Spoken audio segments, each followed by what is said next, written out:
అందరికీ నమస్కారం. తెలుగు సాహితీ బాలలో 100 పద్యాలని విద్యార్థులకి యువతకి నేర్పాలి అని, తెలుగు భాషా సౌందర్యాన్ని కొనసాగించాలి అనేటువంటి ఒక సత్సంకల్పంతో ఈ తెలుగు సాహితీ బాల అనే కార్యక్రమాన్ని ప్రారంభించాం. కాబట్టి మన తెలుగు భాష తరతరాలుగా కొనసాగటానికి మీ వంతు సహకారాన్ని అందించాలని మనస్ఫూర్తిగా కోరుకుంటున్నాను. ఈ రోజున మన కార్యక్రమం మొదలుపెట్టే ముందు ప్రతిరోజులాగానే ఈ జొన్న విత్తుల వారు రాసినటువంటి తెలుగు వేదాన్ని విందాం. వేద గానాలకే విభ్రాంతి కలిగించు నారద సంగీత నాదభాష, స్వర్గధామాలకే సంభ్రమమ్మును కూర్చు రామప్ప శిల్పాల శ్యామ భాష, తంజావురం చేరి తమిళ రాజ్యమ్ములో తాండవం మాడిన తల్లి భాష, కర్ణాట రాజ్యాన స్వర్ణాక్షరాలతో కావ్యాలు వెలయించు శ్రావ్య భాష, దివ్య పుష్పాల పరిమళ ద్రవ్య భాష, పూర్వ దుర్వాసన నాశ పుణ్య భాష, తాను తనతోడ మాటాడు తపస్సి భాష, తెలుసుకొన తెలియచునుండు తెలుగు భాష. ఇది తెలుగు భాష గొప్పతనం. ఈ రోజు మొదటి కవులు నంది మల్లయ్య, గంట సింగన.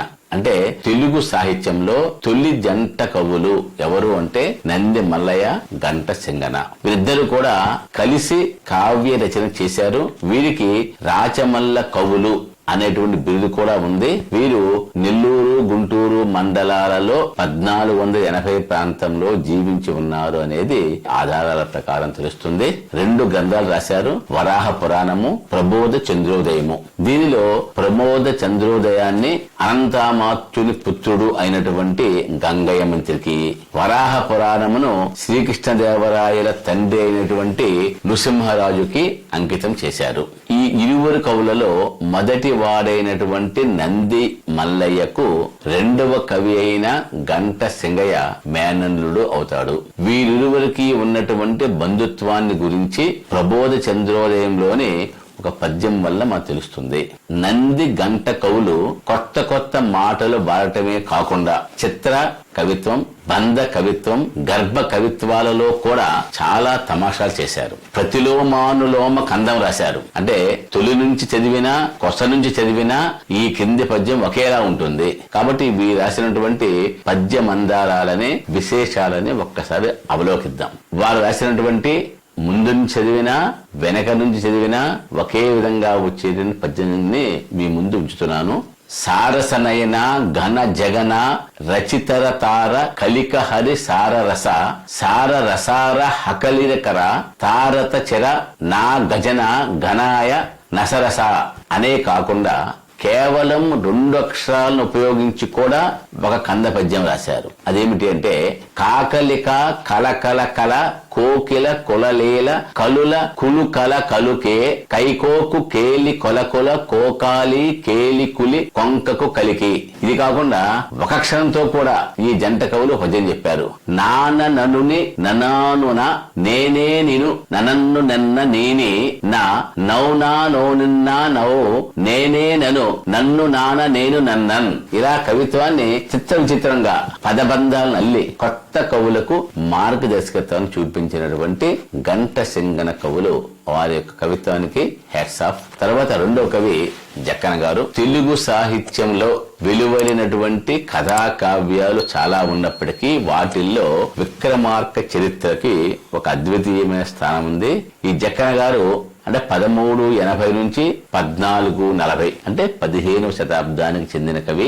8 ఆశ్వాసాలు ఉండేటువంటి ఈ తెలుగు కథా కావ్యంలో విక్రమార్కుడు అనేటువంటి పౌరాణిక రాజు చేసేటువంటి అద్భుత సాహస కృత్యాలను వర్ణించేటువంటి కథలున్నాయి. పట్టువదలని విక్రమార్కుడు, బట్టి విక్రమార్కుడు, సాల బంజికలు, వారి సాహసాలు, ఇవన్నీ కథల సమాహారమే ఈ యొక్క జక్కన కవి రాసినటువంటి విక్రమార్క చరిత్ర.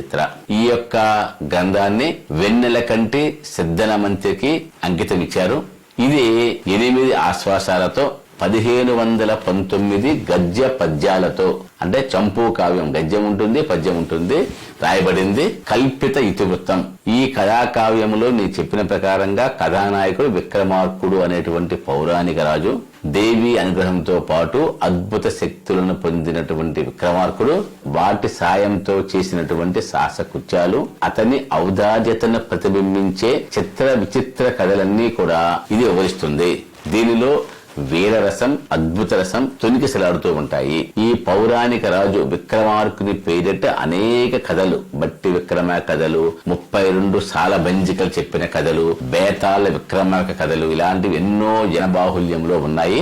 జక్కన తన 15వ శతాబ్దం నాటికి తెలుగులో విశేష ప్రచారంలో ఉన్నటువంటి విక్రమార్క కథలన్నింటినీ కూడా శోధించి ఒక చోటకి చేర్చి క్రమరీతిలో అల్లుతూ విక్రమార్క చరిత్ర పేరిన ఒక చక్కని కథలా చెప్పారు. తెలుగుతనం ఉట్టిపడే సామెతలు, జాతీయాలు, సంస్కృతంలో ఉండేటువంటి లోకోక్తులు బాగా దీనిలో దొర్లుతాయి.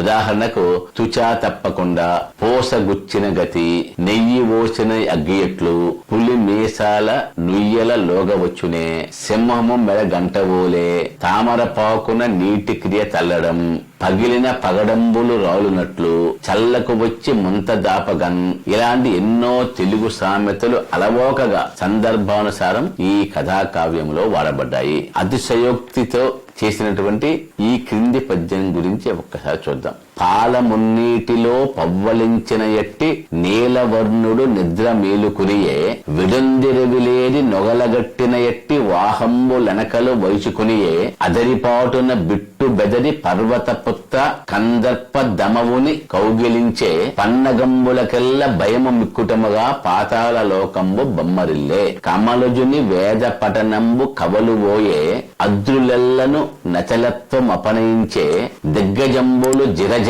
తిరిగి మొగ్గ, వారి రాసులు పిండిది దండులయ్యే. మరొకసారి మరో 2 కవులతో కలుద్దాము. జై తెలుగు తల్లి.